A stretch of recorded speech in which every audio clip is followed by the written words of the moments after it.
Հանրապետության նախագահ Վահագն Խաչատուրյանն ընդունել է պաշտոնական այցով Հայաստանում գտնվող Սլովակիայի վարչապետ Ռոբերտ Ֆիցոյին։ Հանդիպման ընթացքում կողմերը քննարկել են Հայաստանի եւ Սլովակիայի միջև գործակցության խթանման վերաբերյալ հարցեր։ Անդրադարձ է կատարվել էներգետիկայի, ռազմական, զբոսաշրջության եւ այլ ոլորտներում առկա փոխգործակցության ներուժի լիարժեք իրացման հնարավորությունները։ Զրույցի ընթացքում Սլովակիայի վարչապետը եւ Հայաստանի նախագահն անդրադարձել են նաեւ տարածաշրջանային զարգացումներին եւ առկա իրավիճակին։ Հանրապետության նախագահը վերահաստատել է Հայաստանի հանձնառությունը հասնելու կայուն եւ հարատև խաղաղության։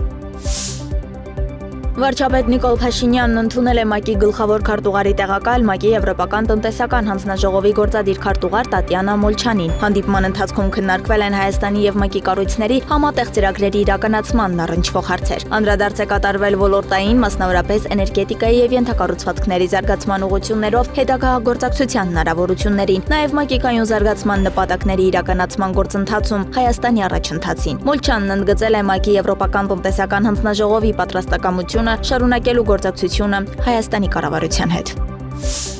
Նիկոլ Փաշինյանն ընդունել է նաև Ֆրանսիայի Հանրապետության Եվրոպայի եւ արտաքին գործերի նախարար Ժան-Նոել Բարոյի գլխավորած պատվիրակությանը։ Վարչապետը ողջունել է Ֆրանսիայի արտաքին գործերի նախարարի այցը Հայաստան եւ արձանագրել, որ երկու երկրների հարաբերությունները գտնվում են բարձր մակարդակի վրա։ Նիկոլ Փաշինյանի խոսքով առավել կարևոր է այն, որ երկկողմ գործակցությունը տարբեր ոլորտներում ավելի է խորանում եւ ամրապնդվում։ Երկրի ղեկավարի խոսքով սա արձանագրել են նաև վերջերս Տիրանայում կայացած Ֆրանսիայի նախագահ Էմանուել Մակրոնի հետ հանդիպմանը։ Մտքեր են փոխանակվել տարածաշրջանային գործընթացների, այդ թվում Հայաստան-Ադրբեջան խաղաղության համաձայնագրի վերջին զարգացումների շուրջ։ Վարչապետ Փաշինյանը եւս մեկ անգամ ընդգծել է Հայաստանի կառավարության հավատարմությունը խաղաղության օրակարգին։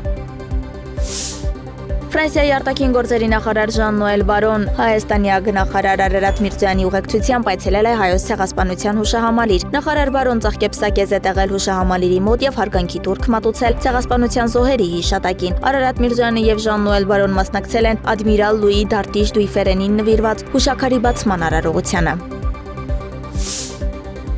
Արտաքին գործերի նախարար Արարատ Միրզոյանը հանդիպում է ունեցել Հունգարիայի արտաքին գործերի եւ արտաքին առևտրի նախարար Պիետր Սիարտոյի հետ։ Հանդիպումը կայացել է նախարարազնազրույցի ձևաչափով, ապա ընդայնված կազմով կողմերը երկուստե գոհունակությամբ ընդգծել են երկկողմ հարաբերությունների զարգացման հարցում վերջին շրջանում համատեղ ջանքերով ձեռք բերված արդյունքները եւ հույս հայտնել, որ երկու երկրների մայրաքաղաքներում դիվանագիտական ներկայացուցչությունների բացումը լրացուցիչ խթան կհանդիսանա գործակցության զարգացման ուղղությամբ։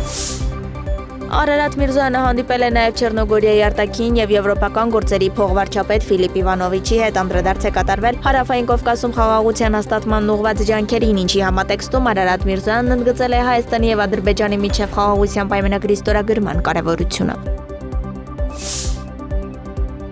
Հայաստանում նախատեսում են տրանսպորտային միջոցների բաղադրիչ մասերի, սարքերի կամ սարքավորումների գողությունը դիտարկել որպես միջին ծանրության հանցանք, ներկայիս ոչ մեծ ծանրության հանցանքի փոխարեն։ Օրենքի նախագծի ընդունումից հետո հանցանք կատարած անձը կպատժվի առավել բարձր պատժաչափերով։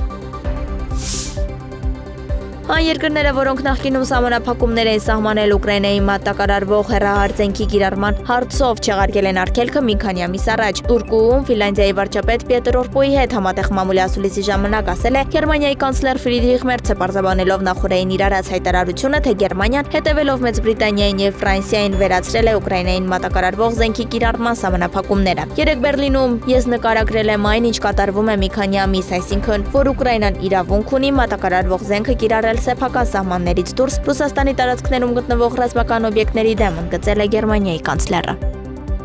Ռուսաստանն ի վիճակի է արտադրել ավելի շատ բալիստիկ հրթիռներ, քան Միացյալ Նահանգները հրթիռներ որսացող պատրիոտներ, այս մասին գրում է The Economist-ը։ Պարբերականը նշում է, որ ամերիկյան Lockheed Martin ընկերությունը, որն արտադրում է պատրիոտ համակարգեր եւ դրա հրթիռները արտադրության տեմպերով զիջում է բալիստիկ հրթիռներ արտադրող ռուսական գործարաններին։ Ինչպես նշել է Ուկրաինայի կառավարության աղբյուրը, ներկայումս Ռուսաստանը 500 հրթիռի պաշար ունի։ Միաժամանակ Ուկրաինային անհրաժեշտ է 2 Pek-3 հրթիռ ռուսական հրթիռները որսալու համար։